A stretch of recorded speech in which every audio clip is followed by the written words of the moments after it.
I delivered the message I came to deliver. I think it's important we start debating ideas rather than attacking people. And I just note that it was actually a pretty small portion of people who aren't actually mana whenua here who were interrupting the speeches.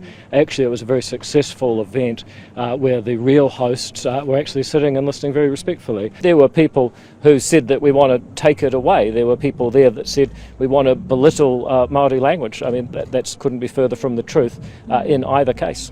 Overwhelmingly, it was a positive exchange of ideas, and I think people on all sides have got closer to understanding where the other side's coming from. New Zealand cannot continue and flourish so long as some citizens are in partnership with the Crown and others have a different status.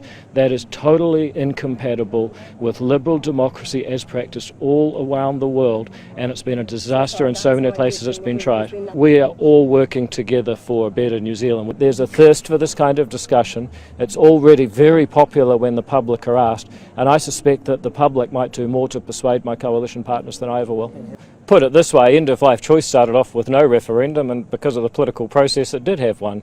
Maybe this goes the other way, but at this point what is critical is that this evolution of the treaty principles actually has some input from someone who's not a judge or a member of the Waitangi Tribunal or the public service, i.e. the great unwashed, as it's been said, the wider New Zealand public. And I put it to you that there is no sustainable future, there's no good model in the world where some citizens have a certain constitutional setting in place and others don't. I believe that when people look back on this time, people will say, well, you know, if you don't have an understanding of what the treaty really means and whether tiratanga extends to all or just some, it's going to be all the harder to solve those other problems as we head towards 2040.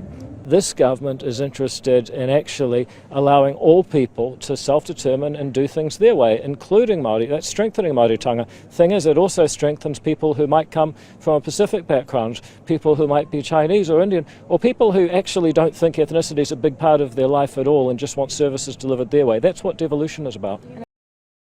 David Seymour, Waitangi, great closing arguments. New Zealand ACT Party leader, David Seymour. There is absolutely no doubt that the vast majority of the New Zealand voting public want the treaty principles defined properly in law, and a follow-up referendum to decide the country's future by implementing the final Treaty Principles Act. The next general election in 2026 may well be decided on this matter, and David Seymour may well become the next Prime Minister of New Zealand.